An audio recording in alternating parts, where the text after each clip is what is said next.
आज है 21 जनवरी 2025 दिन मंगलवार।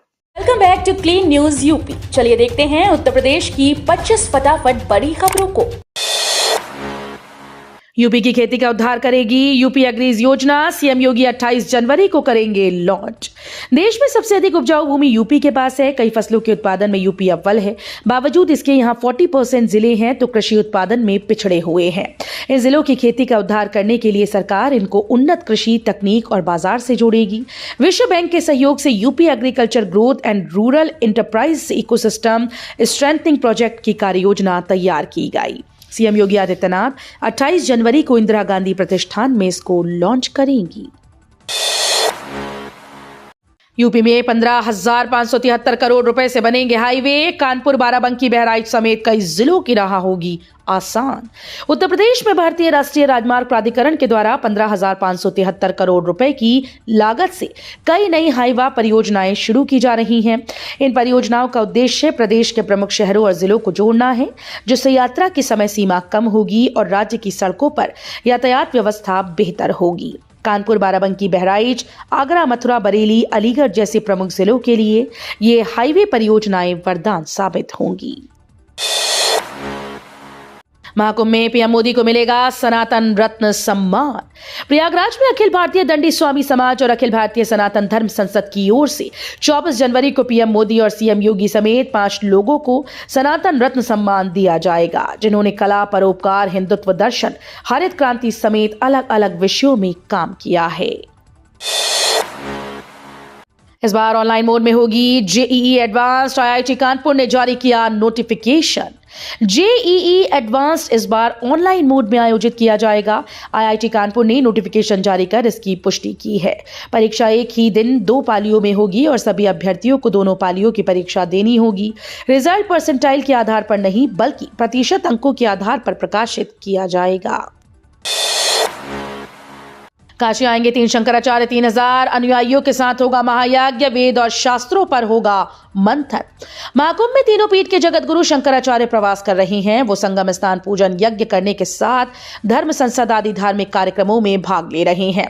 इसके बाद वो काशी में प्रवास करेंगे। श्रृंगेरी मठ के जगत गुरु शंकराचार्य भारतीय तीर्थ के उत्तराधिकारी शिष्य विदुशेखर भारती 31 जनवरी को काशी आएंगे। वो 8 दिनों तक अलग अलग अनुष्ठान में भाग लेंगे। उत्तर प्रदेश की पहली कंप्यूटराइज्ड शूटिंग रेंज हापुड़ में खुलेगी। नेशनल कैडेट कोर के छात्रों के लिए हापुड़ में प्रदेश की पहली कंप्यूटराइज्ड शूटिंग रेंज खोली जाएगी। इसमें एनसीआर, गाजियाबाद, गौतम बुद्ध नगर समेत पश्चिम यूपी के एनसीसी स्टूडेंट्स निशानेबाजी के गुण सीखेंगे। कंप्यूटर से देखा जाएगा कि बच्चों ने निशाना कैसा लगाया है। ऐसे में छात्रों को खुले में प्रैक्टिस नहीं करनी पड़ेगी। चीनी मिलों पर संकट, किसानों से नहीं मिल पा रहा गन्ना, अगले महीने हो सकती हैं बंद। जिले के 5 चीनी मिलों में नो केन का संकट हो रहा है। बाढ़ में किसानों की बर्बाद हुई फसलों की वजह से मिलों को गन्ना नहीं मिल पा रहा। ऐसे में मिलें फरवरी में बंद हो सकती हैं। जहां पिछले सत्र में मिलों में 423 लाख क्विंटल गन्ने की पेराई की थी, वहीं इस बार सिर्फ 179 लाख क्विंटल गन्ने की पेराई हो पाई है। यूपी में शहरी क्षेत्र के 19% सरकारी स्कूल में शिक्षक ही नहीं। स्थानांतरण या समायोजन की दोषपूर्ण नीतियों के कारण उत्तर प्रदेश के शहरी क्षेत्रों के 19% से अधिक प्राइमरी स्कूल शिक्षक नहीं। वहीं करीब 12% स्कूल शिक्षा मित्रों के भरोसे हैं और ये भी शिक्षक विहीन विद्यालयों की श्रेणी में आते जा रहे हैं। हालत यह है कि प्रदेश के शहरी क्षेत्रों में कुल 5,104 परिषदीय स्कूल हैं, जिनमें से 3,906 प्राइमरी स्कूल हैं, जबकि 1,198 अपर प्राइमरी स्कूल हैं। गाजियाबाद से ग्रेटर नोएडा का बनेगा सीधा रास्ता। एलिवेटेड रोड से खत्म होगा शाहबेरी का जाम। यात्रा को आसान बनाने के लिए देश में कई एक्सप्रेसवे और सड़कों का निर्माण किया जा रहा है। ग्रेटर नोएडा वेस्ट के शाहबेरी और गाजियाबाद के क्रॉसिंग रिपब्लिक में रोजाना जाम की समस्या देखने को मिलती है, लेकिन अब जल्द ही इससे छुटकारा मिलने वाला है, क्योंकि सरकार एलिवेटेड रोड बनाने की तैयारी में है। रोड बनाने का प्रस्ताव मंजूर कर लिया गया है। स्टेनोग्राफर के 661 पदों पर भर्ती, जल्द करें आवेदन। उत्तर प्रदेश अधीनस्थ सेवा चयन आयोग लखनऊ ने स्टेनोग्राफर के 661 पदों पर भर्ती के लिए आवेदन आमंत्रित किए। इस भर्ती अभियान के तहत 608 और 53 पद भरे जाएंगे। चयनित अभ्यर्थियों की तैनाती राज्य कर आयुक्त कार्यालय, उद्योग एवं उद्यम प्रोत्साहन निदेशालय, खाद्य एवं रसद विभाग, ग्रामीण अभियंत्रण विभाग निदेशालय, लघु सिंचाई विभाग निदेशालय, उद्यान एवं खाद्य प्रसंस्करण समेत विभिन्न विभागों में की जाएगी। ताजमहल या तेजो महालय में जलाभिषेक की मांग पर एएसआई ने मांगा समय, 6 मार्च को होगी सुनवाई। ताजमहल में जलाभिषेक, दुग्धाभिषेक और हिंदुओं के प्रमुख त्योहारों पर पूजा अर्चना की मांग पर होने वाली सुनवाई टाल दी गई। प्रतिवादी पक्ष, एएसआई और मुस्लिम पक्षकार के अधिवक्ताओं ने न्यायालय से समय मांग लिया है, जिस पर कोर्ट ने सुनवाई को आगे बढ़ा दिया। अब अगली सुनवाई 6 मार्च को होगी। अयोध्या राम मंदिर को लेकर नया अपडेट, इस डेट तक तैयार हो जाएगी राम मंदिर की मूर्ति। अयोध्या राम मंदिर को लेकर नया अपडेट आया है। राम दरबार मूर्ति की प्रगति के बारे में श्री राम जन्मभूमि तीर्थ क्षेत्र के निर्माण समिति के अध्यक्ष नृपेंद्र मिश्र ने बताया कि सिर्फ राम दरबार की मूर्ति ही नहीं बल्कि अन्य 7 मंदिरों की मूर्तियां जयपुर में तैयार हो रही हैं। राम दरबार की मूर्ति 31 जनवरी या 15 फरवरी तक पूरी हो सकती है। शासन ने मांगी शिक्षकों की सीनियरिटी लिस्ट, यूपी की इस यूनिवर्सिटी में हड़कंप। दीनदयाल उपाध्याय गोरखपुर विश्वविद्यालय के शिक्षकों की वरिष्ठता का मुद्दा शासन तक पहुंच गया। शासन ने शिकायत की गंभीरता को देखते हुए डीडीयू प्रशासन से शिक्षकों की वरिष्ठता सूची मांगी है। वरिष्ठ सूची मांगी जाने के बाद विश्वविद्यालय में हड़कंप की स्थिति है। शासन द्वारा रिपोर्ट मांगे जाने के बाद सूची तैयार की जा रही है। सीएम योगी का निर्देश, प्रोजेक्ट्स में नोडल अधिकारी हो नियुक्त, 7 दिन में जांची जाए प्रगति रिपोर्ट। मुख्यमंत्री योगी आदित्यनाथ ने अधिकारियों को निर्देशित करते हुए कहा कि डेवलपमेंट प्रोजेक्ट्स में मैन पावर बढ़ाकर काम में तेजी लाई जाए। किसी भी परियोजना की गति सुस्त नहीं होनी चाहिए। हर परियोजना समयबद्ध और गुणवत्तापूर्ण तरीके से पूर्ण हो, इसकी जवाबदेही तय होनी चाहिए। इसके साथ ये भी जरूरी है कि हर प्रोजेक्ट के लिए एक नोडल अधिकारी तय करते हुए उनसे साप्ताहिक प्रगति ली जाए। यूपी में महंगी होगी बिजली, अब उपभोक्ता करेंगे नुकसान का भुगतान। उत्तर प्रदेश में एक बार फिर से बिजली महंगी हो सकती है। नियामक आयोग द्वारा भेजे गए प्रस्ताव के मुताबिक बिजली चोरी, घपले, वाणिज्यिक नुकसान समेत होने वाली कई घाटों का भुगतान अब प्रदेश के उपभोक्ता करेंगे। इसका सीधा मतलब है कि उपभोक्ताओं को पहले के मुकाबले महंगी बिजली दर चुकानी होगी। भाजपा की जीत के लिए संघ ने झोंकी पूरी ताकत, 300 स्वयंसेवकों की टीम उतरी। मिल्कीपुर उपचुनाव में भाजपा की जीत सुनिश्चित करने के लिए राष्ट्रीय स्वयंसेवक संघ ने अपनी पूरी ताकत झोंक दी। संघ अब पर्दे के पीछे रहकर भाजपा के पक्ष में माहौल बनाने में जुट गया है, जिसके लिए उसने 300 स्वयंसेवकों की टीम मिल्कीपुर में भेजी। ये स्वयंसेवक मतदाताओं के बीच जाकर चुनावी रणनीति तैयार कर रहे हैं। बरेली होकर चलेंगी विशेष ट्रेन, मिलेगा आसानी से रिजर्वेशन। महाकुंभ में भीड़ को देखते हुए रेलवे ने यात्रियों की सुविधा के लिए कई विशेष ट्रेन का संचालन शुरू किया है।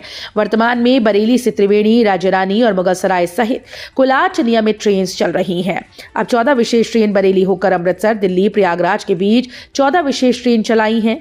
यात्रियों को किसी प्रकार की असुविधा न हो, इसके लिए रेलवे स्टेशन पर हेल्प डेस्क स्थापित किए गए हैं। 69,000 शिक्षक भर्ती में 25 जनवरी से फिर आंदोलन शुरू करेंगे अभ्यर्थी। 69,000 शिक्षक भर्ती मामले में एक बार फिर से आरक्षित वर्ग के अभ्यर्थियों ने आंदोलन का आह्वान किया। यह आंदोलन गणतंत्र दिवस से एक दिन पूर्व 25 जनवरी से शुरू होगा। इस आंदोलन में उत्तर प्रदेश के लगभग सभी जिलों से 6,000 से अधिक महिला व पुरुष अभ्यर्थी शामिल होंगे। ये जानकारी अभ्यर्थियों के आंदोलन का नेतृत्व कर रहे अमरेंद्र पटेल ने दी।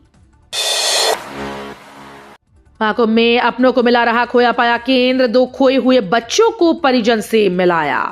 उत्तर प्रदेश के प्रयागराज महाकुंभ में योगी सरकार द्वारा स्थापित डिजिटल महाकुंभ खोया पाया केंद्र ने एक बार फिर से अपनी दक्षता और मानवता के प्रति समर्पण को साबित किया। आधुनिक तकनीक और समर्पित प्रशासनिक प्रयासों के माध्यम से खोए हुए बच्चों और उनके परिवारों का पुनर्मिलन तेजी और सटीकता के साथ किया जा रहा है। अखिलेश यादव ने कहा, कानून व्यवस्था पर भाजपा सरकार का जीरो टॉलरेंस का दावा झूठा, क्राइम नहीं थम रहा। समाजवादी पार्टी के राष्ट्रीय अध्यक्ष और उत्तर प्रदेश के पूर्व मुख्यमंत्री अखिलेश यादव ने आरोप लगाया कि कानून व्यवस्था पर राज्य की भारतीय जनता पार्टी सरकार का जीरो टॉलरेंस का दावा झूठा साबित हो रहा है। सपा मुख्यालय से जारी एक बयान के मुताबिक यादव ने कहा कि भाजपा सरकार में अपराधी बेखौफ हैं और हत्या, लूट समेत अपराध की घटनाएं थमने का नाम नहीं ले रही। भाजपा के 45 विधायक चुनाव प्रचार में रहेंगे मौजूद, डोर टू डोर कैंपेन करने के लिए दिए गए निर्देश।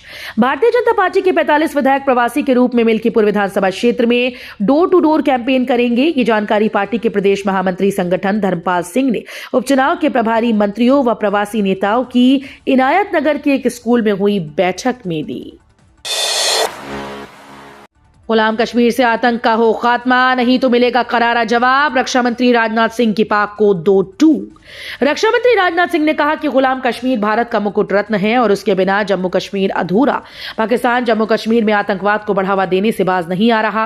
पाकिस्तान के लिए गुलाम कश्मीर विदेशी क्षेत्र से अधिक कुछ नहीं, जिसका आतंकवाद और भारत विरोधी प्रचार के लिए इस्तेमाल कर रहा है। उसे गुलाम कश्मीर में बने आतंकी शिविरों और लॉन्च पैडों को नष्ट कर देना चाहिए, अन्यथा उचित जवाब दिया जाएगा। बीए, बीएससी नहीं, बीटेक की डिग्री लेकर सेना में अफसर बनेंगी। सेना अपने अफसरों को भविष्य की जरूरत के मुताबिक तैयार करने के लिए नेशनल डिफेंस एकेडमी के कोर्स में बदलाव लाने की तैयारी में है। इसके लिए नया कोर्स तैयार किया जा रहा है। 2026 से संशोधित कोर्स लागू कर दिया जाएगा।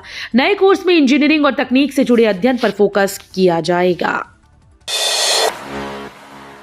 गौतम अडानी आज जा रहे प्रयागराज, महाकुंभ में पुण्य के भागी बनेंगे। दुनिया के जाने माने उद्योगपति गौतम अडानी आज महाकुंभ में पुण्य के भागी बनेंगे। वो महाकुंभ 2025 के खास मौके पर प्रयागराज की यात्रा पर है। अपनी यात्रा के दौरान वो इस्कॉन पंडाल में भंडारा सेवा करेंगे। इसके साथ साथ त्रिवेणी में पूजा अर्चना के बाद बड़े हनुमान जी के दर्शन करेंगे। उनके कार्यक्रम की तैयारियां पूरी हो चुकी हैं।